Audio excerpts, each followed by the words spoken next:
The clatter of plates and silverware echoed through the kitchen of Bellissimo, each crash making me wince. 6 hours into my shift, my lower back throbbed with a dull ache that radiated down to my swollen ankles. I adjusted my waitress uniform for the 100th time, trying to conceal the small bump that had begun to show beneath the black fabric. 4 months pregnant and barely keeping my head above water. Table 7 needs water refills, and the couple at 9 just arrived. VIPs, according to Marco, Sophia whispered, brushing past me with a tray balanced on her palm. I nodded, grateful for the distraction from the nausea that had been my constant companion. The elegant dining room of Bellissimo was a far cry from the life I'd known just months ago, designer dresses, private jets, and a penthouse overlooking the city.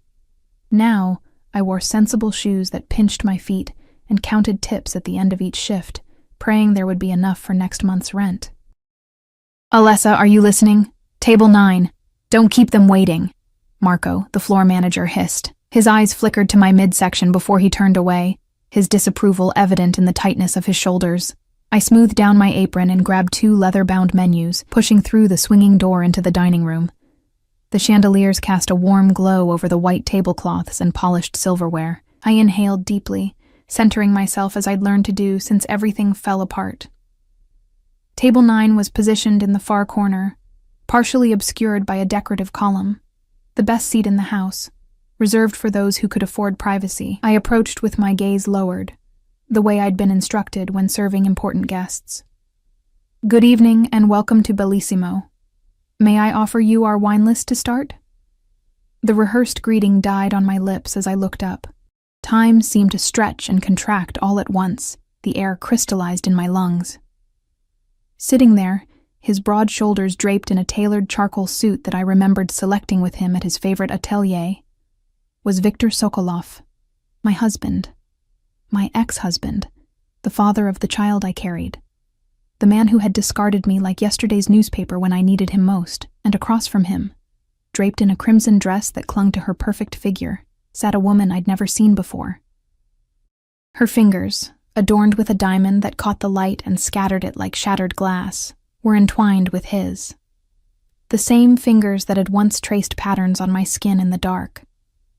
Victor hadn't noticed me yet, his attention fixed on the woman whose smile revealed perfect white teeth. She laughed at something he said, the sound like tinkling crystal. I stood frozen, menus clutched to my chest as the room began to spin around me. I was thinking we could do Venice for the honeymoon, I heard him say, his Russian accent wrapping around the words the way it used to wrap around my name. Private villa on the canal. You'll love it. Honeymoon. The word pierced through me like a blade. I should have backed away. Should have asked another server to take the table. Should have hidden in the bathroom until my shift ended. But my feet remained rooted to the plush carpet, my body betraying me as it had been doing for months now, with its changing shape and unpredictable reactions. Excuse me? Are you going to take our order or just stand there? The woman's voice cut through my paralysis, impatient and entitled. Victor looked up then, his steel-gray eyes meeting mine. For a moment there was nothing, no recognition, no reaction. Just the cool assessment he gave to strangers. Then his pupils dilated, and the color drained from his face. Alessa. My name on his lips still had the power to send a shiver down my spine. Not of desire, but of terror, because I knew what Victor was capable of when he felt cornered. I'll get another server for your table, I managed to whisper, already backing away, my hand instinctively moving to shield my stomach. His gaze followed the movement, understanding dawning in those cold eyes. He half rose from his chair, but I was already turning, walking as quickly as I could without breaking into a run. Who was that? I heard the woman ask, her voice carrying across the sudden hush that had fallen over our corner of the restaurant. I didn't hear his response. Blood pounded in my ears as I pushed through the kitchen doors, gasping for air that wouldn't come. The memories I'd fought to suppress came rushing back.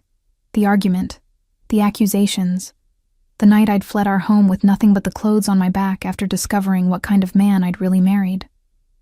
Alessa? What's wrong? You look like you've seen a ghost. Sophia's concerned face swam before me. I need to leave. Now. My voice sounded distant, as though it belonged to someone else. You can't just leave in the middle of a shift. Marco will fire you and you need this job. Her eyes widened as she glanced toward the dining room. Wait, do you know who's at table 9? That's Viktor Sokolov. Nobody crosses him in this city, as if I needed the reminder. He's my ex-husband, I whispered, the words bitter on my tongue. And he doesn't know about the baby. Sophia's face paled. Holy shit. The Viktor Sokolov? The one they call the ghost? I nodded, fighting the urge to vomit. Everyone in the city knew of Viktor, though few had seen him. He operated in shadows, his influence extending into every corrupt corner of power. I had been young and naive when we met, dazzled by his charm and the intensity of his attention. By the time I discovered the truth about his business, the violence, the illegal operations, the blood on his hands, I was already his wife, already trapped.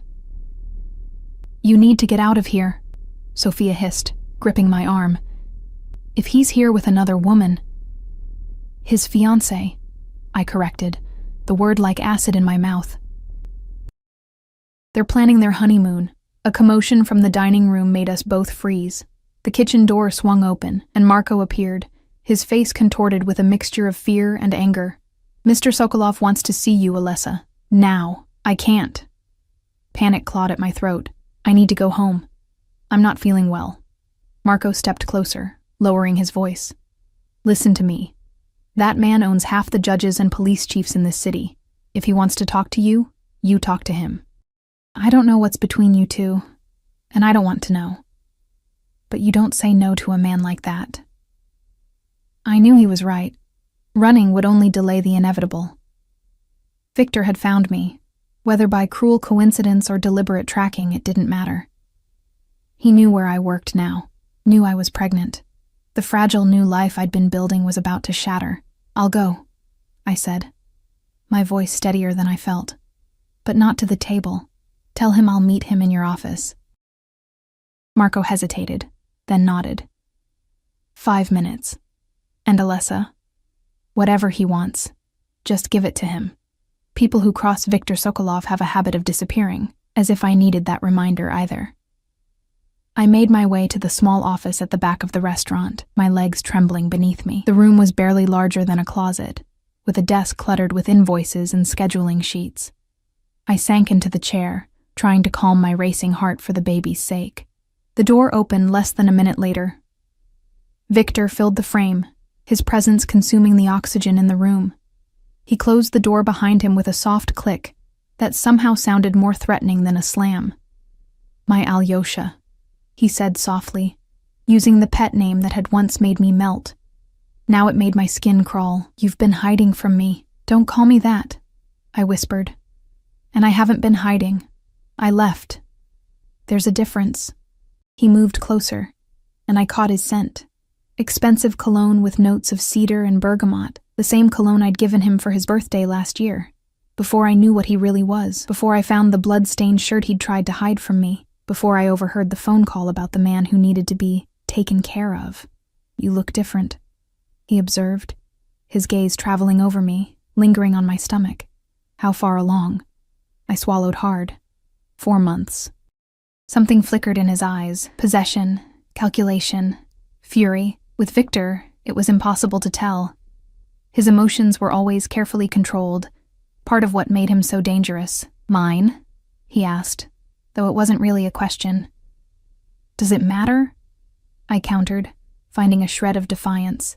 You've moved on. Quite quickly, I might add. His jaw tightened, the only indication that my words had hit their mark. You left me, Alessa, in the middle of the night, like a thief. What did you expect? I expected you to let me go, I said, meeting his gaze despite the fear coiling in my stomach. I know what you are, Viktor, what you do. I want no part of it. He smiled then, a predator's smile that never reached his eyes. And yet, here you are, carrying my child, my heir. The possessiveness in his voice made me shiver. I'd seen how Viktor viewed people as possessions, things to be owned, controlled, discarded when they no longer served a purpose. I refused to let my child become another piece in his empire of blood and fear. I didn't know I was pregnant when I left, I admitted. And it changes nothing. Viktor moved suddenly, his hands coming to rest on the arms of my chair, caging me in. His face was inches from mine, his breath warm against my skin. It changes everything, Alyosha. Everything. His voice was a dangerous whisper. You're carrying a Sokolov, my blood.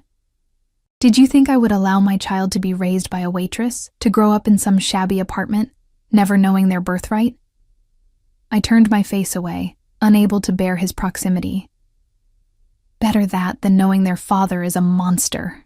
His hand shot out, gripping my chin and forcing me to look at him. There was no violence in the touch, but the threat of it hung in the air between us. You knew exactly who I was when you married me, he said, his voice eerily calm. You enjoyed the benefits of my work well enough. The jewelry, the vacations, the lifestyle. You never questioned where the money came from until it suited you to develop a conscience. The accusations stung because there was a grain of truth to it. I had suspected Victor's business wasn't entirely legitimate, but I'd chosen not to look too closely. I'd been young, infatuated, and willfully blind. I was naive, I admitted. But I'm not anymore. Please, Victor, just let me go. Let us go. Something dangerous flashed in his eyes. Never. The word was final, absolute. You are mine, Alessa. You will always be mine. And now... His gaze dropped to my stomach. Now there are two of you that belong to me. The door opened suddenly, and we both turned to see the woman in the red dress standing there, her perfect features arranged in an expression of confused irritation. Victor? What's going on? Why did you leave in the middle of dinner? Her gaze slid to me, taking in my waitress uniform, my disheveled appearance. Who is this? Victor straightened, his mask of control slipping back into place with frightening ease, but he didn't move away from me, his body still positioned possessively. Katrina, this is Alessa, he said smoothly. My wife. Her perfectly sculpted eyebrows shot up. Ex-wife, she corrected, her voice tight. You told me you were divorced. The paperwork is... ongoing, Victor replied, his gaze never leaving my face. And the baby? Katrina asked, her eyes narrowing as she took in my condition. The tension in the room thickened until it was hard to breathe. I looked between them, the powerful man I had once loved and now feared, and the woman who had unwittingly stepped into the dangerous role I had fled. Congratulations, I said to her, finding my voice at last. He failed to mention his pregnant ex-wife would be your server tonight. I wonder what else he's failed to mention. Victor's eyes darkened with warning, but I was beyond caring. Whatever tenuous safety I had found was already compromised. Whatever happened next would change everything. Again, the only difference was that this time, I wasn't just fighting for myself. The silence that followed my words seemed to stretch into eternity. Katrina's perfect features contorted with shock, then fury. She turned to Victor, her diamond ring catching the light as she pointed an accusatory finger at him. You told me she left you over a year ago, that there was no child, that you were free to marry. Each sentence emerged like the crack of a whip. Is that... Her gaze fixed on my stomach, then back to Victor's impassive face. Is that your baby? I watched Victor, curious despite my fear to see how he would handle being caught between his lies. This man who controlled everything, who tolerated no defiance, now cornered by the simple truth. Katrina, he said, his voice controlled but with an edge I recognized, the warning tone that preceded his worst fury. Wait for me in the car. Dmitri will take you. I'm not going anywhere until you explain this. Her voice rose, and I saw Marco hovering anxiously in the doorway behind her. The last thing he wanted was a scene involving Viktor Sokolov. Miss, Marco interjected cautiously, perhaps we could offer you a complimentary dessert at your table while Mr. Sokolov finishes his...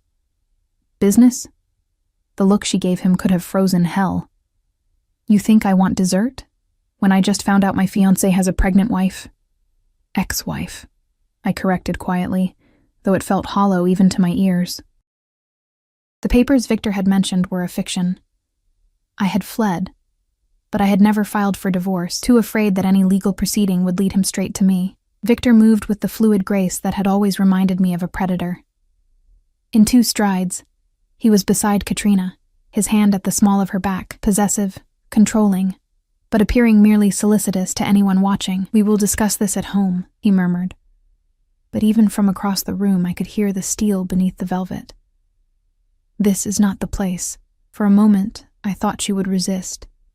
Then I saw the calculation in her eyes, the weighing of options, the recognition of how little power she actually wielded in this moment.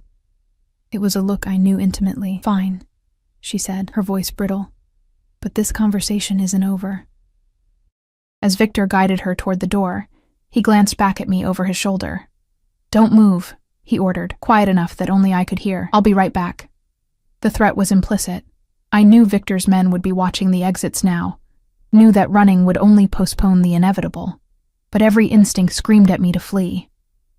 Marco remained in the doorway, fidgeting with his tie.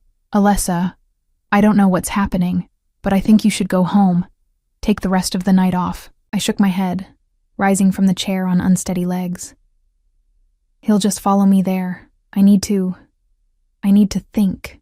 My mind raced through options. My apartment wasn't safe. It would be the first place Victor would look. I had no family in the city, no close friends except Sophia.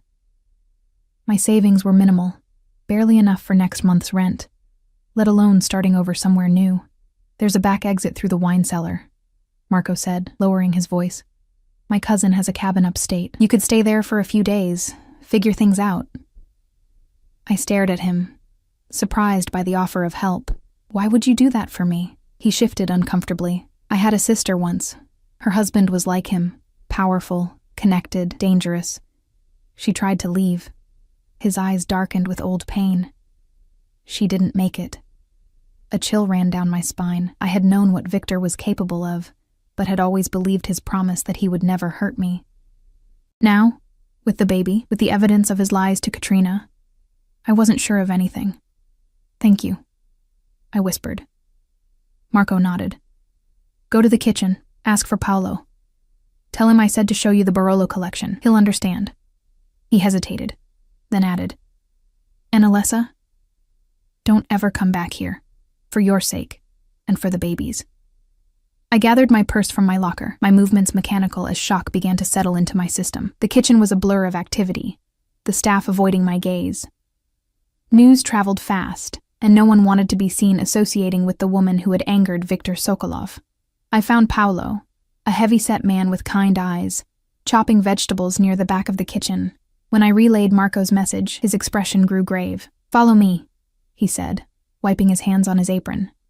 "And stay close." He led me through the chaotic kitchen to a nondescript door that I had always assumed was a pantry. Beyond it, a narrow staircase descended into darkness. Paolo flicked on a light, revealing walls lined with wine racks. "The exit is through there," he said, pointing to a metal door at the far end. "It leads to the alley behind the restaurant. Turn left, walk 3 blocks, then right on Maple Street. There's a bus stop. The number 17 will take you to the transit center." I nodded, memorizing the directions. "Thank you." Paolo's expression softened. "I have a daughter about your age. If she were in trouble—" He didn't finish the thought. "Go.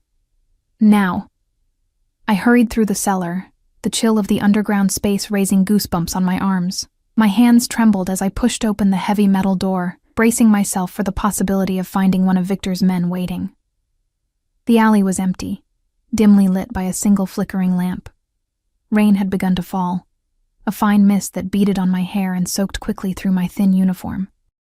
I turned left as instructed, walking as quickly as my condition allowed, constantly glancing over my shoulder. 3 blocks. Right on Maple.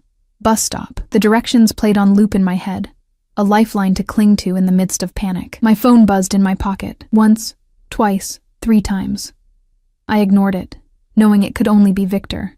He would have returned to Marco's office by now, discovered my absence, unleashed his fury on anyone nearby. The bus stop came into view, a small shelter offering protection from the increasingly heavy rain. I checked the schedule with shaking hands. 15 minutes until the next bus. Too long. Far too long to be exposed. Headlights swept the street behind me. I pressed myself deeper into the shadows of the shelter, heart hammering against my ribs. A sleek black Bentley crawled past, moving at a predatory pace. Even through the tinted windows, I could feel eyes scanning the surroundings. One of Victor's cars. They were already searching. The bus wouldn't arrive in time, and even if it did, where would I go? Victor owned this city, its officials, its police, its judges. There was nowhere in the metropolitan area that would be safe. I stepped back out into the rain, abandoning the bus stop and darting down a narrow side street. The Bentley would circle back soon. I needed to disappear, to find shelter, to think. My feet carried me toward the only place I could think of, St. Michael's Church, a small parish 3 blocks away. I had attended services there occasionally since leaving Victor, finding comfort in the anonymity of the congregation, the peaceful silence of the old stone building. The church was dark when I arrived, but the side door was unlocked as it always was. I slipped inside, the familiar scent of incense and old wood enveloping me. Water dripped from my hair and clothes onto the worn stone floor as I made my way to a pew near the back, collapsing onto the hard wooden seat. My hand moved instinctively to my stomach, a protective gesture that had become habit. "I'm sorry," I whispered to the tiny life within me. "I'm so sorry for all of this." Footsteps echoed in the quiet space, and I tensed, ready to flee again. But it was only Father Thomas, his weathered face concerned as he approached. "Alessa? Is everything all right?" He took in my soaked appearance, my waitress uniform, the fear that must have been evident in my expression. "I need help," I admitted, the words catching in my throat. "I'm in trouble." He sat beside me, his presence calm and steadying. "What kind of trouble, my child?" How could I explain?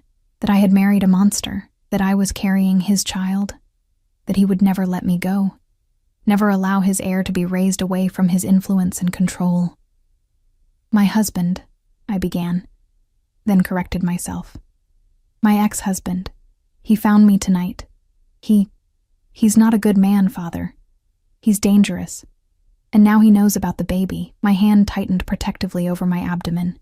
"He'll never let us go." Father Thomas's expression remained composed, but I saw understanding dawn in his eyes. He had been in this parish for decades. He knew the whispered names of those who controlled the city's shadows. "You need somewhere safe to stay," he said simply. "Somewhere he won't think to look." I nodded, relief washing over me at being understood without having to explain further. "There's a women's shelter in Riverside," he continued. "They have experience with situations like yours. I can make a call. He'll find me," I whispered. "Victor has connections everywhere. And when he finds me, anyone who helped me will suffer." At the mention of Victor's name, Father Thomas's eyes widened slightly, the only indication that he recognized it. "Victor Sokolov?" he asked, his voice carefully neutral. I nodded, shame washing over me. What had I been thinking, marrying such a man? Had I been so blinded by his charm, his intensity, his lavish displays of affection, that I had ignored all the warning signs? "I see." Father Thomas was quiet for a long moment. "In that case, we need to think beyond the city.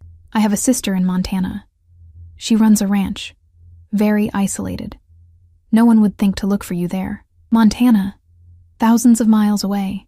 A place where Victor's influence wouldn't reach, where I could have my baby in peace, where we might actually be safe." The possibility was dizzying. "I have no money," I admitted. "Just what I've saved from tips. It's not enough for a bus ticket, let alone starting over." "The church has funds for emergencies," Father Thomas said firmly. "And this qualifies." My phone buzzed again, insistent. With trembling fingers, I finally pulled it out. 12 missed calls from Victor, 3 voicemails, and a text that made my blood run cold. "I know where you are, Alyosha. You can't hide from me. Come home now, and I'll forgive this little indiscretion. Make me hunt you, and you won't like the consequences." How could he know? Had someone at the restaurant told him? Was I being followed even now? I showed Father Thomas the message, panic rising in my throat. "He's bluffing," the priest said, but uncertainty tinged his voice. "He can't possibly know you're here." The heavy wooden doors at the entrance of the church swung open, the sound echoing through the cavernous space. Victor walked in, flanked by 2 of his men, Dmitri, his driver and bodyguard, and Alexei, whose specific duties I had never wanted to know. Their footsteps were measured, unhurried, as they advanced down the central aisle. Victor's expression was calm, almost pleasant, but I knew better. The colder his demeanor, the more dangerous his rage. "Alyosha," he called, his voice echoing off the stone walls. "Enough games. It's time to come home." Father Thomas rose, positioning himself between me and Victor. "This is a house of God, Mr. Sokolov. I must ask you to respect its sanctity." Victor's smile never reached his eyes. "I have great respect for the church, Father. I donate generously to many parishes. But my wife is unwell. Pregnant women can be emotionally unstable. I'm simply here to take her home where she belongs." "The young lady doesn't appear to want to go with you," Father Thomas replied, his voice steady despite the palpable threat emanating from Victor and his men. Victor's gaze hardened. "With all due respect, Father, this is between me and my wife." "Ex-wife," I whispered. Rising from the pew on shaky legs, "I left you, Victor. I'm not coming back." His focus shifted to me, and I fought the urge to shrink back from the intensity of his stare. "You are carrying my child," he said, each word precise and deadly. "My heir, the continuation of my bloodline. Did you think I would allow you to take that from me?" "The baby isn't a possession," I countered, finding strength in defending not just myself, but the innocent life within me. "And neither am I." Victor's face remained impassive, but I saw the muscle in his jaw tighten, a telltale sign of his restraint slipping. "We will discuss this at home. Not here." "I don't have a home with you anymore," I said, my voice stronger than I felt. "Please, just let me go. Let us both go." For a moment, I thought I saw something flicker in his eyes.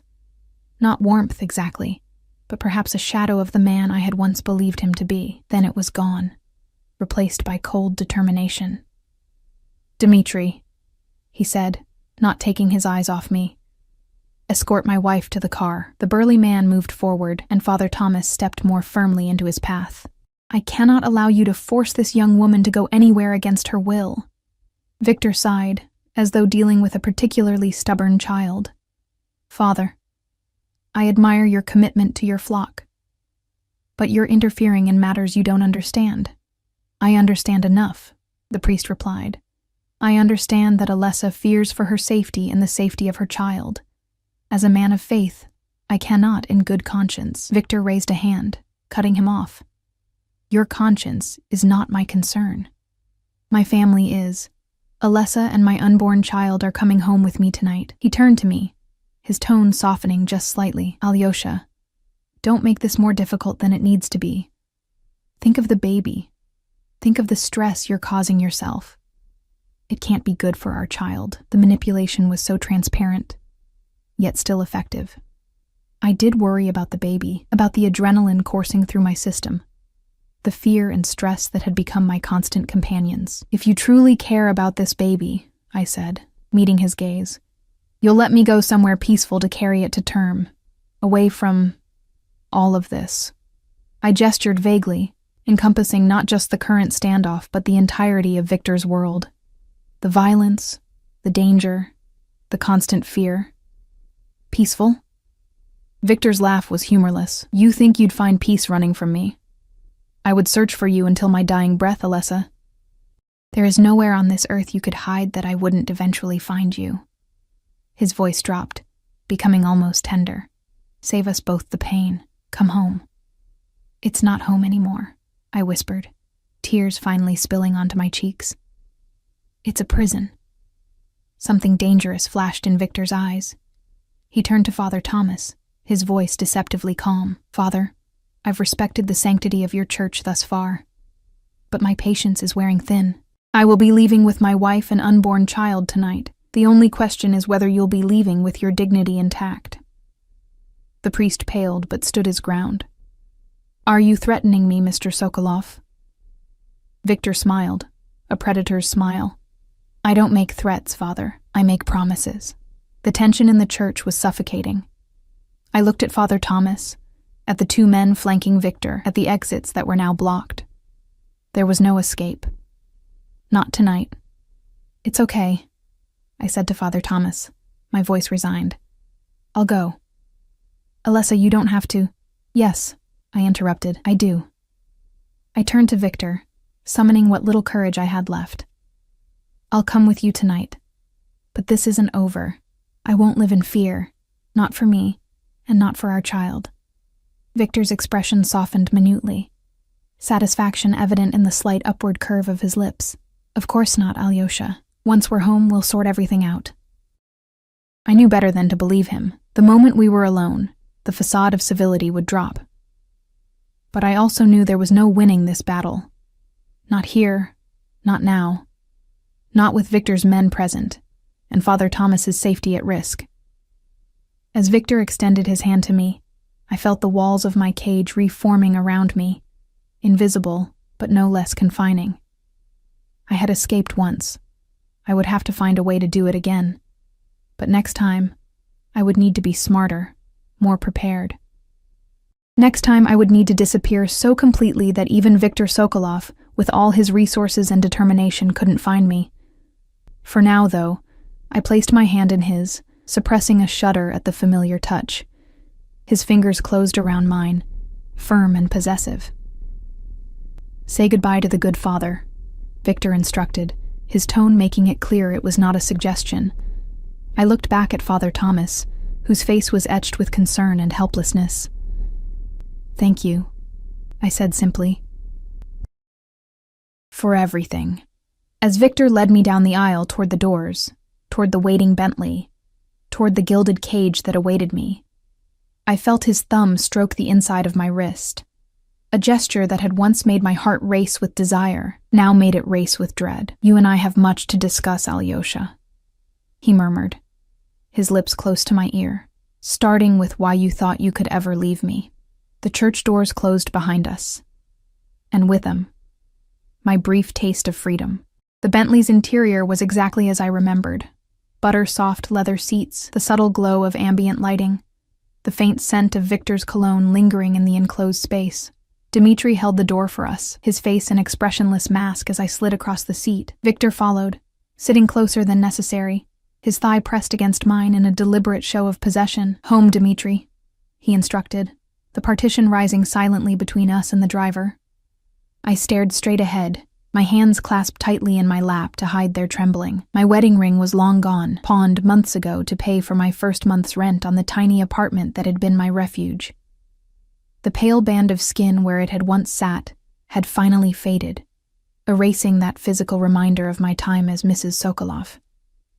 Yet here I was, being reclaimed as though I had never left.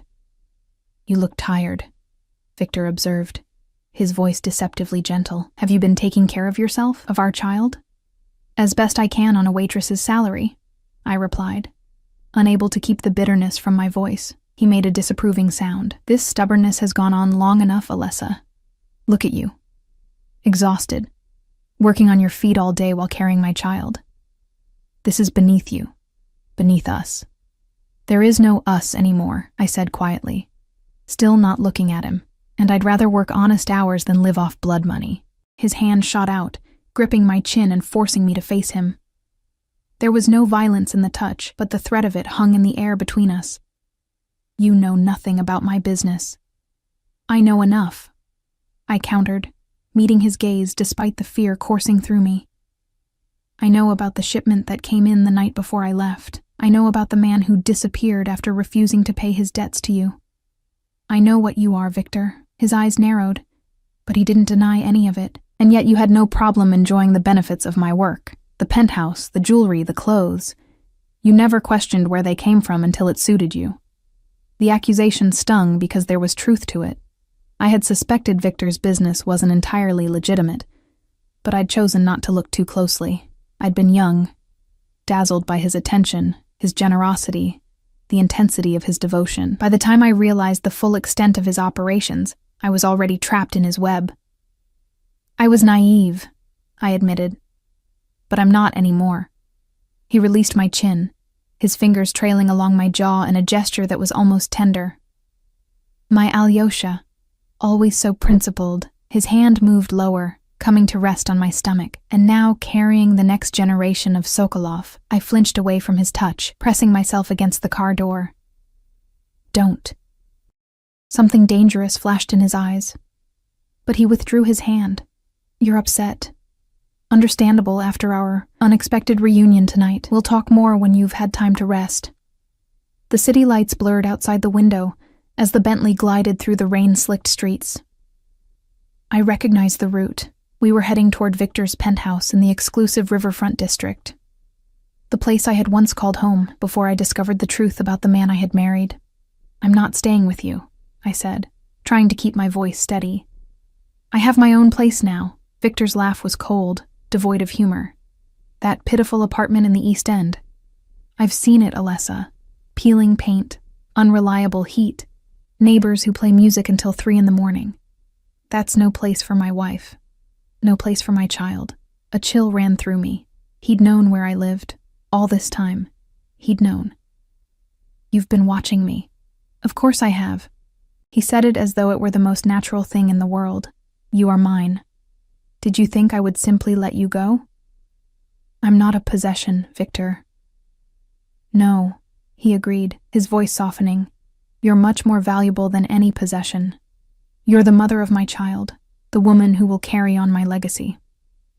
The car slowed as we approached the towering glass building that housed Victor's penthouse. The doorman rushed forward with an umbrella as Dmitri opened the car door.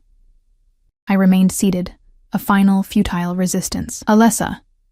Victor's voice held a warning. Don't make a scene. Not here. I knew what he meant.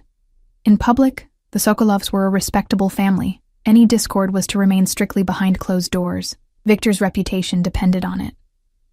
With reluctance, I allowed him to help me from the car, his hand firm on my elbow as we crossed the lobby. The night doorman nodded deferentially, his eyes widening slightly at the sight of me. The prodigal wife returned. Good evening, Mr. Sokolov, ma'am. He inclined his head respectfully, but I caught the curiosity in his gaze. Victor merely nodded in acknowledgement as he guided me toward the private elevator that led directly to the penthouse. Once the doors closed, sealing us in the small space, he turned to me. You will behave as my wife, he said, his voice low and controlled. In public and private, in every way that matters. Whatever foolish notions of independence you've developed during your absence, you will set them aside, for the sake of our child, if not for me. And if I don't? I challenged, a last spark of defiance. His smile didn't reach his eyes. You will, because deep down, you know this is where you belong, with me. The elevator doors opened directly into the penthouse foyer. The space was exactly as I remembered. Soaring ceilings, minimalist decor in shades of cream and gray, floor-to-ceiling windows overlooking the city. It had once felt like a dream home. Now it felt like an exquisitely designed prison. You've kept it the same, I observed, running my fingers along the marble console table where I used to leave my keys. I knew you would return eventually, Victor replied, removing his suit jacket and draping it over a chair. Would you like something to eat? You must be hungry after your shift. The casual domesticity of the question was jarring after everything that had transpired, as if I had simply been out for the evening, rather than having fled from him months ago. I'm not hungry, I lied, though my stomach growled traitorously. I had missed dinner in the chaos of our encounter. Victor raised an eyebrow, unconvinced. Sit down, Alessa. I'll have Irina prepare something light. Irina, Victor's housekeeper, a stern Russian woman who had never quite warmed to me during our marriage. I wondered what she thought of my return, whether she knew about Katrina. Katrina, the woman in the red dress, Victor's fiancée. Where is she? I asked abruptly. Your fiancée, the woman from the restaurant. Victor's expression hardened. Katrina is no longer your concern. She seemed to think she was going to be your wife, I pressed. Does she know about your business? About what you really are? Or was she as blind as I was? He moved toward me, each step measured and deliberate. Enough, Alessa. What was between Katrina and me is over. It was a distraction, nothing more. A distraction with a diamond ring, I noted. She seemed quite invested in your honeymoon plans. Victor reached out, tucking a strand of hair behind my ear. I fought the urge to recoil from his touch. Jealousy doesn't suit you, Alyosha. You left me, remember? What did you expect me to do? Sit alone in our home, pining for your return? I expected you to sign the divorce papers I sent, I replied. The ones your lawyer returned without your signature. I will never divorce you, he said simply, as if stating an immutable fact. You are my wife, the mother of my child. This separation was a temporary madness on your part, nothing more.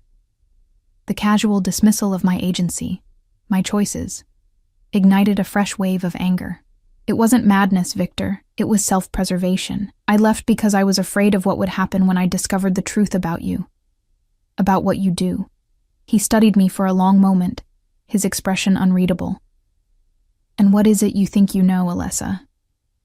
I hesitated, suddenly aware of how dangerous this conversation could become.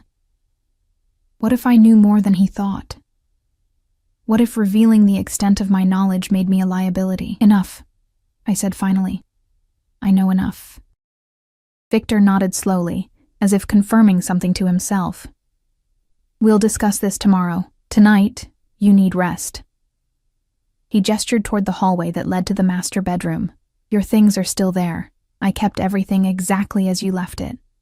The thought of sleeping in the bed we had once shared made my skin crawl. I'd prefer the guest room. His jaw tightened, but he nodded curtly. As you wish, for now. The guest room was at the opposite end of the penthouse from the master suite, a small mercy. Like the rest of the apartment, it was untouched since my departure. The same neutral bedding, the same minimalist furnishings. I closed the door behind me, leaning against it as exhaustion washed over me in waves. My hand moved to my stomach, a protective gesture that had become instinctive. I'm sorry, I whispered to the tiny life growing within me. I'm so sorry you've been born into this.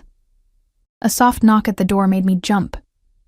I opened it to find Irina standing there, her severe features betraying no emotion at my return. Mr. Sokolov asked me to bring you something to eat, she said, her Russian accent thick as she offered a tray with a bowl of soup and bread. Thank you, Irina, I said, taking the tray. Her eyes flickered to my stomach, then back to my face. You are with child, she observed. I nodded, uncertain how to respond. Irina had never been particularly warm toward me. Viewing me, I suspected, as too American, too independent for a man like Victor. Good, she said simply. Mr. Sokolov needs an heir. She turned to leave, then hesitated. The other woman, she is gone now. You need not worry. Before I could ask what she meant by gone, Irina had disappeared down the hallway, leaving me with more questions than answers. I set the tray on the nightstand and sank onto the bed, my mind racing despite my exhaustion. What had happened to Katrina after we left the restaurant? Had Victor simply broken off their engagement? Or was there a more sinister explanation for Irina's cryptic words? I ate the soup mechanically, barely tasting it, my thoughts churning with possibilities for escape. Victor would be vigilant now that he had found me. The doorman would be instructed not to let me leave alone. My phone was likely already monitored. My few friends would be watched. And then there was the baby to consider. In less than 5 months, I would have a child. Victor's child. A Sokolov heir. He would never let us go, never allow his bloodline to be raised away from his influence and control. A soft buzz from my purse interrupted my spiraling thoughts. I retrieved my phone, expecting to see more messages from Victor. Instead, there was a text from an unknown number. Father Thomas gave me your number. This is Anna, his sister from Montana. He told me about your situation. When you're ready to leave, text this number. We'll help. Delete this message. A flicker of hope sparked in my chest. Someone was still willing to help me, despite the risk. I memorized the number, then deleted the message as instructed. Sleep eluded me that night. I lay in the too-soft bed, listening to the occasional footsteps in the hallway. Victor checking on me, or perhaps one of his men stationed outside my door. The gilded cage might be more comfortable than my shabby apartment, but it was a cage nonetheless. Morning came with pale sunlight filtering through the floor-to-ceiling windows. I had dozed fitfully, waking at every sound, my body tense and alert despite my exhaustion. When I finally gave up on sleep and ventured into the hallway, I found Victor in the kitchen, dressed in a casual black sweater and slacks, reading something on his tablet. He looked up as I entered, his gaze sweeping over me in my rumpled waitress uniform, the only clothes I had with me. "Good morning, Alyosha. Did you sleep well?" "Well enough," I lied, accepting the cup of tea he offered. The domestic normalcy of the scene was surreal after everything that had happened. "I've taken the liberty of having some of your things brought from your apartment," he said, gesturing to several shopping bags on the counter. "Fresh clothes, toiletries. Your neighbor was kind enough to let my men in, Mrs. Petrovich, my elderly neighbor who had a spare key for emergencies. I could imagine her intimidation when Victor's men appeared at her door. You had no right to go into my apartment." Victor's expression remained pleasant, but his eyes hardened. "You are my wife, Alessa. Your apartment, as you call it, was merely a temporary arrangement, a mistake that has now been corrected." I bit back a retort, knowing it would only provoke him. Instead, I picked up one of the bags and retreated to the guest room to change. Inside, I found not my own modest clothing, but new items with designer labels still attached: silk blouses, cashmere sweaters, tailored slacks. All in my size, all in the styles and colors Victor preferred me in, another subtle reminder of his control. When I returned to the kitchen in a simple blue dress from among the new clothes, Victor nodded approvingly. "Much better. Now you look like my wife again." "I'm not your wife," I said quietly. "Not really. Not anymore." He set down his tablet, giving me his full attention. "Let's be clear, Alessa. Legally, you are still Mrs. Victor Sokolov. You never filed for divorce. I never signed any papers. Our separation was unofficial. Because you refused to let me go," I countered. "I sent those papers 3 times. Your lawyer returned them each time without your signature." "Because divorce is not an option," he said simply, "especially not now." His gaze dropped meaningfully to my stomach. I placed my hand protectively over the small bump. "This baby doesn't change what happened between us. It doesn't erase what you are, what you do." "And what exactly is it you think I do, Alyosha?" He leaned forward, his voice dangerously soft. "You've made vague accusations about my business, about blood money. I'm curious what you believe you know." I hesitated, suddenly aware of the thinness of the ice beneath my feet. How much did I actually know, versus what I had pieced together from overheard conversations, from the sudden tension when certain names were mentioned, from the blood-stained shirt I'd found hidden in the back of the closet? "I know enough." I repeated my words from the night before. "I know that people who cross you disappear. I know that the police and judges in this city are in your pocket. I know that your import business brings in more than just luxury goods." Victor's expression remained impassive, giving nothing away. "You've been watching too many movies, Alessa. My businesses are legitimate, profitable, yes. Occasionally operating in gray areas, perhaps, but nothing that should send a pregnant woman running into the night." "Don't lie to me," I said, my voice shaking with suppressed anger. "Not anymore. I saw the blood, Victor. I heard the phone call about the man who needed to be taken care of. I'm not naive anymore." Something shifted in his eyes, not guilt or remorse, but a cold calculation. "And what if you're right? What if my business does occasionally require forceful negotiations? This is the real world, Alyosha. Power has a price. Protection has a price. Everything has a price. Including me?" I asked bitterly. Was I just another acquisition? Another piece of property to be controlled and managed? He moved then, crossing the space between us with fluid grace. His hands came to rest on my shoulders, firm but not painful. "You were never property," he said, his voice softening. "You are the only person I have ever truly cared for, the only one who saw beyond the power and the money to the man beneath."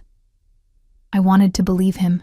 Some small, traitorous part of me remembered the early days of our relationship. His tenderness, his attentiveness, the way he had made me feel cherished and protected. Before I knew the truth, before I understood the cost of his protection. "If that were true," I said, meeting his gaze steadily, "you would let me go." His fingers tightened slightly on my shoulders. Never.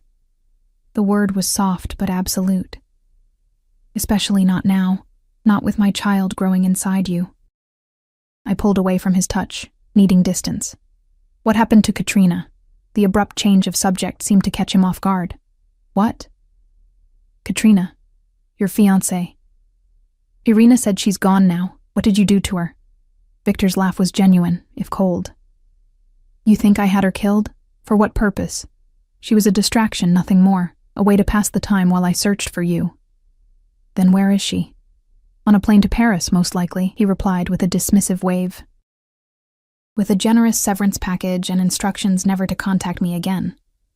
Unlike you, Alyosha, Katrina understood the value of discretion and obedience, the casual cruelty in his words, the implication that another woman had been nothing more than a placeholder until I was found, made my stomach turn.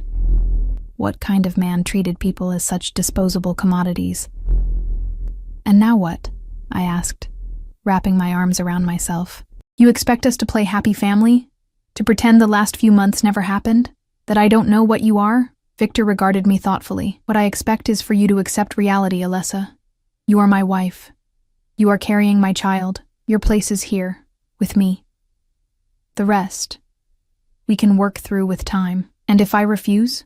If I try to leave again? The temperature in the room seemed to drop several degrees. Then I will find you. Again and again. No matter where you go, no matter how far you run, and those who help you will suffer for it. His voice was calm, matter of fact, which made the threat all the more chilling. But it won't come to that, will it, Alyosha? Because deep down, you know this is where you belong. The days that followed settled into a strange pantomime of domestic life. Victor was unfailingly polite, even solicitous, ensuring I had everything I needed, arranging for a private doctor to check on the baby's progress, presenting me with thoughtful gifts that I never asked for. To an outside observer, we might have appeared the picture of reconciled marital bliss. The reality was far different. I remained in the guest room, a small act of defiance that Victor tolerated with thinning patience. There was always someone watching me.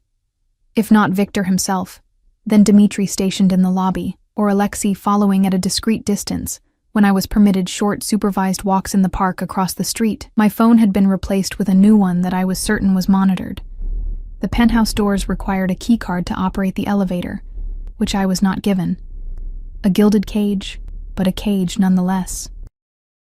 A week after my return, Victor announced over breakfast that we would be attending a charity gala that evening. It's time to reintroduce you to society, he said, sliding an embossed invitation across the table. People have been asking questions about your absence. What have you been telling them? I asked, pushing my barely touched eggs around the plate. That you were visiting family. He sipped his coffee, watching me over the rim of the cup. Tonight, we present a united front. The happy couple, expectant parents. You'll wear the blue Valentino. It will complement your eyes and still conceal your condition. We're not ready to make that announcement yet. The calm way he dictated my appearance, our public narrative, made something twist painfully in my chest. And if I refuse to go? Victor set down his cup with deliberate care. You won't. The unspoken threat hung in the air between us. I had learned quickly that direct defiance was met with subtle but effective consequences. Father Thomas being investigated for tax irregularities, my former landlord receiving a visit from health inspectors, my friend Sophia suddenly losing her job at Bellissimo. Victor never explicitly connected these events to my behavior. But the message was clear. Compliance meant protection. Not just for me, but for anyone who had shown me kindness. Fine, I conceded. I'll go. A ghost of a smile touched his lips. Excellent. Elena will be here at 3 to help with your hair and makeup. I retreated to the guest room after breakfast, ostensibly to rest, but in reality to gather my thoughts. Each day that passed made escape seem more impossible. Victor's web extended throughout the city, his influence, his eyes and ears everywhere. Even if I managed to slip away, how far could I get before he found me again? The Montana option still flickered like a distant beacon of hope. Father Thomas's sister, Anna, had texted twice more, brief, encoded messages asking if I was safe, reminding me that help was available when I was ready. I had deleted each message immediately after reading it, afraid of what Victor might do if he discovered them. But I needed a plan, a real plan, not just desperate flight. Money, identification, transportation, a way to disappear so completely that even Victor with all his resources couldn't find me, and I needed time to arrange it all under the constant surveillance. The charity gala might provide an opportunity. A crowded venue, multiple exits, people who weren't on Victor's payroll. If I could somehow slip away, a knock at the door interrupted my thoughts. I opened it to find Irina standing there, her perpetual stern expression slightly softened. "Mr. Sokolov asked me to bring you these," she said, holding out a velvet jewelry box, "for tonight." I took the box reluctantly, opening it to find a stunning sapphire necklace nestled on black velvet. New, not from my previous collection. Victor's way of marking his territory, of reminding both me and everyone at the gala exactly who I belong to. "Thank you, Irina." I moved to close the door, but she remained in place, her gaze darting down the hallway as if checking that we were alone. "Be careful," she said, her voice barely above a whisper. "He is not the same since you left. More careful, more watching." I stared at her, surprised by this unexpected warning. "What do you mean?" Irina's weathered face revealed nothing. "The other woman?" She asked too many questions, about his business, about his friends. She was not just a fiancée, she was looking for information. My breath caught. "What kind of information?" "I do not know. But Mr. Sokolov discovered her true purpose." Irina's voice dropped even lower. "She did not go to Paris." A chill ran down my spine. "Where did she go?" Irina shook her head slightly. "It is better not to ask such questions. Better not to know."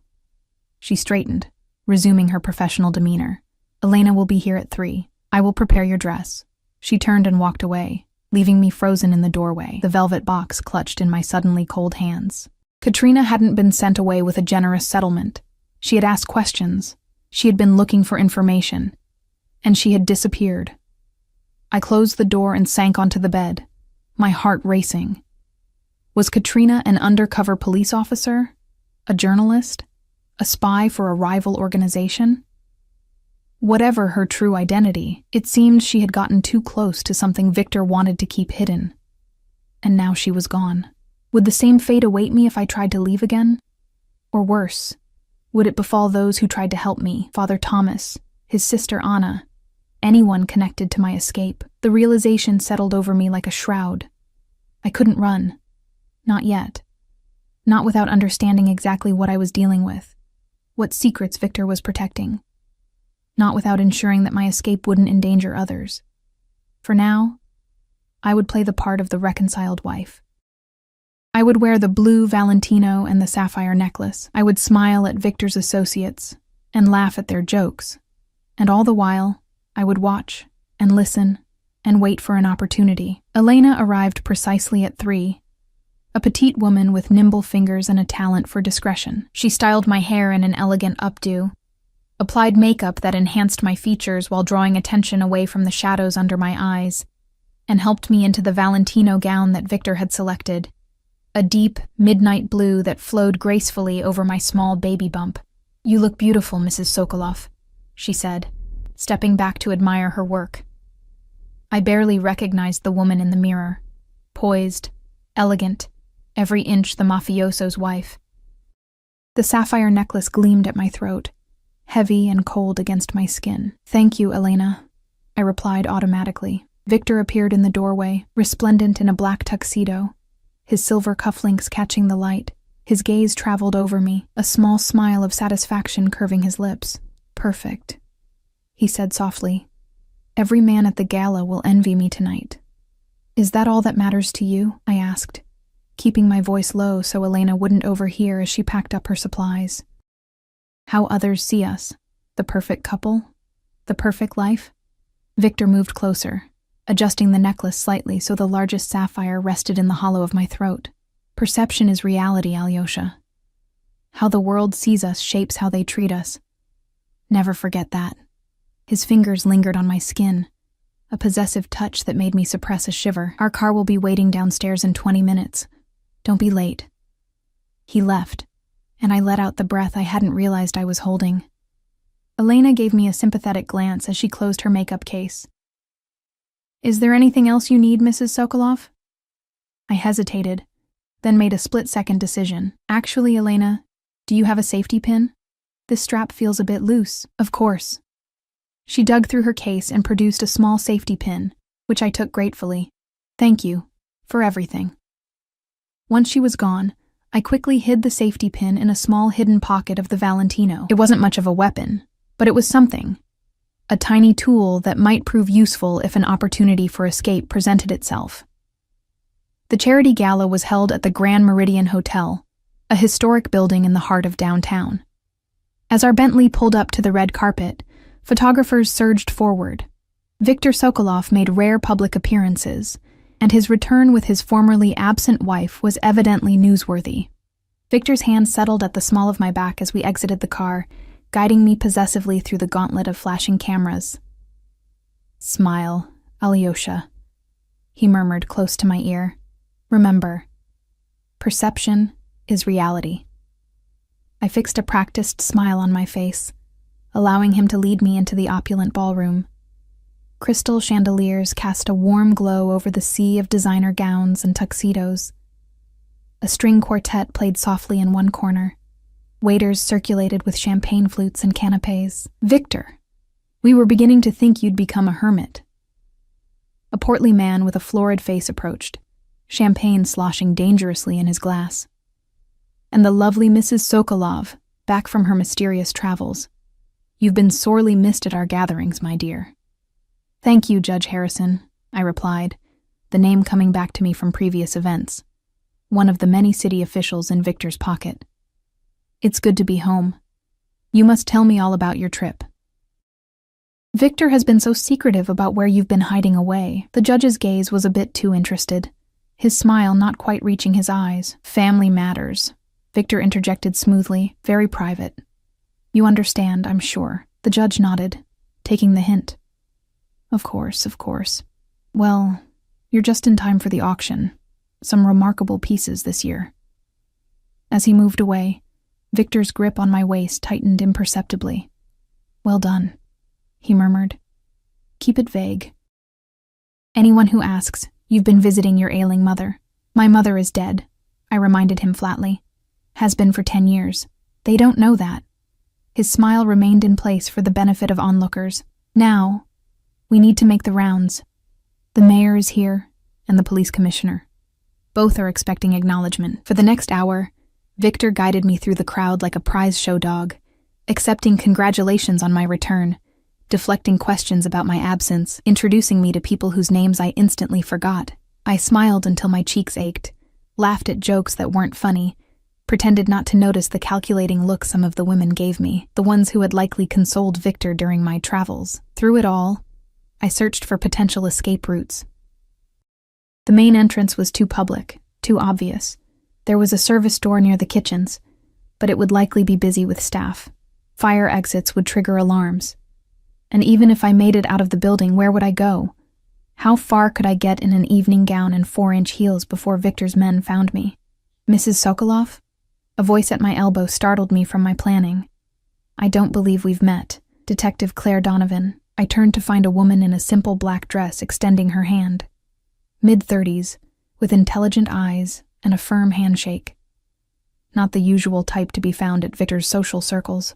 "A pleasure, Detective," I replied, noting how Victor had momentarily been drawn into conversation with the mayor several feet away. "Are you enjoying the evening?" "It's certainly illuminating." Her smile was professional, her eyes assessing. "I don't often get to see this side of the city's elite. I'm normally dealing with them in less glamorous circumstances." "Oh, what department are you with?" I asked, genuine curiosity piercing through my practiced socialite demeanor. "Organized Crime Task Force," she replied, watching my reaction carefully. "Newly formed. We're taking a more integrated approach to certain ongoing investigations." My heart began to race. Was this a coincidence? Or was Detective Donovan here specifically because of Victor? I glanced toward my husband, relieved to see he was still occupied. That sounds fascinating, I said, keeping my voice light. Though I imagine it must be dangerous work. It can be. She sipped her champagne. Especially when targets are well connected, protected. Her gaze was direct, meaningful. Mrs. Sokolov, I wonder if you might... Darling, there you are. Victor's voice cut through our conversation as he materialized at my side. I see you've met Detective Donovan, one of the city's finest. The change in atmosphere was immediate and palpable. Though Victor's tone remained cordial, there was an underlying current of tension that hadn't been there moments before. We were just getting acquainted, I said, trying to keep my voice steady. The detective was telling me about her work. Fascinating stuff, I'm sure. Victor's smile was cold, though perhaps not appropriate conversation for a charity event. I'm certain the detective understands the importance of context. Detective Donovan held his gaze without flinching. Perfectly, Mr. Sokolov. Context is everything in my line of work. She turned to me. It was a pleasure meeting you, Mrs. Sokolov. Perhaps we'll have the opportunity to continue our conversation another time. As she walked away, Victor's fingers dug painfully into my waist. What did she want? He demanded, his voice low. Nothing, I replied. Small talk. She approached me, not the other way around. Victor's eyes narrowed as he watched Detective Donovan disappear into the crowd. Stay away from her. She's dangerous. To me or to you? I couldn't help asking. His gaze snapped back to me, sharp as a blade. To our family. To everything we have. His hand moved to rest possessively over my stomach. Remember what's at stake, Alyosha. The threat was clear. My baby, our baby, was as much a hostage to my good behavior as I was. I need to use the restroom, I said, needing a moment away from his suffocating presence. Victor hesitated, then nodded. Don't be long. The auction starts in 15 minutes. I made my way through the crowd toward the ladies' room, hyper-aware of Alexei's gaze following me from his position near the bar. Victor was giving me space, but not freedom. The restroom was blessedly empty when I entered. I leaned against the marble counter, taking deep breaths to steady myself. Detective Donovan's appearance couldn't be coincidence. The organized crime task force had to be investigating Victor. Was she the reason Katrina had disappeared? Had Katrina been working with the police? As I was lost in thought, the door opened. Detective Donovan walked in, checking quickly over her shoulder before letting the door swing shut. Mrs. Sokolov, she said quietly, I apologize for the intrusion, but I needed to speak with you privately. My pulse quickened. My husband has men watching me. If they see us talking, I know, this will only take a moment. She moved closer, keeping her voice low. We're building a case against Viktor Sokolov. Money laundering, extortion, racketeering, and murder. The word hung in the air between us. Murder.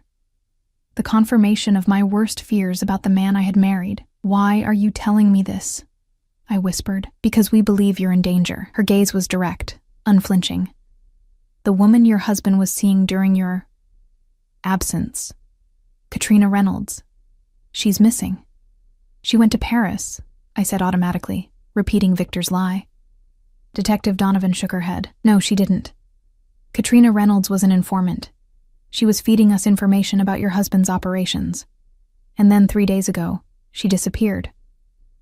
The floor seemed to tilt beneath me. Irina's cryptic warning echoed in my mind. She did not go to Paris. What do you want from me? I asked, my voice barely audible. Information. Testimony. Protection for you and your child. She reached into her clutch and palmed me a small business card, which I instinctively slipped into my hidden pocket alongside the safety pin. We can help you, Mrs. Sokolov, but you need to help us first. The bathroom door began to open. Detective Donovan immediately moved to the sink, turning on the water as if she'd just been washing her hands. A young woman in a red gown entered, giving us a cursory glance before disappearing into a stall. Think about it, Detective Donovan murmured as she dried her hands. You know where to find me. She left, and I remained frozen by the counter, my mind racing. Police protection. A way out from under Victor's thumb. But at what cost? If Victor discovered I was talking to the police, what would happen to me? To our baby? To anyone who tried to help me? I returned to the ballroom to find Victor scanning the crowd, his expression darkening when he spotted me. He crossed to me in long strides, taking my elbow in a grip that was just shy of painful. "You were gone too long," he said, his voice tight with suppressed anger. "The auction is about to begin." "I'm sorry," I said automatically. There was a line. His eyes searched mine, looking for signs of deception. Whatever he saw must have satisfied him, because he relaxed his grip slightly. "Come. Our table is near the front." As he led me through the crowd, I was acutely aware of the business card burning a hole in my hidden pocket. A lifeline, perhaps, or a death sentence. Either way, a decision I would have to make soon. The auction passed in a blur. Victor bid generously on several items, a show of philanthropy that the crowd applauded appreciatively. Unaware of the blood money behind each bid, I sat beside him, the perfect supportive wife, while my mind spun with possibilities and dangers. Detective Donovan, Father Thomas's sister in Montana. 2 potential escapes, each with their own risks. If I cooperated with the police, I might finally be free of Victor, but only if they could build a case strong enough to put him away. If I fled to Montana, I might disappear entirely, but for how long? How far would Victor's reach extend? Would I spend the rest of my life looking over my shoulder, waiting for him to find me again? And what about our child? What future could I give a baby born into such circumstances? The gala ended shortly before midnight. As we rode back to the penthouse in the Bentley, Victor seemed pleased with the evening's outcome. "You did well tonight," he said, his hand resting possessively on my knee. "Everyone was convinced by your performance." "Is that what our life is now?" I asked quietly. "A performance?" He studied me in the dim light of the car's interior. "It's a transition period, Alyosha. You've been away. Things have changed. It will take time for us to find our rhythm again. And if we don't? If I can never be the wife you want again?" His expression hardened. "You will be. For our child's sake, if nothing else." His hand moved to my stomach, a gesture that should have been tender but felt like a claim of ownership. "This baby changes everything. You understand that, don't you? There is no leaving now. There is only our family, our future." I turned to look out the window at the city lights blurring past. In the reflection of the glass, I could see Victor watching me, his expression a mixture of possession and something that might have been concern. "I understand," I said softly, and I did. I understood that Victor would never let me go willingly, that he would hunt me to the ends of the earth if I tried to take his child away, that anyone who helped me would be in danger.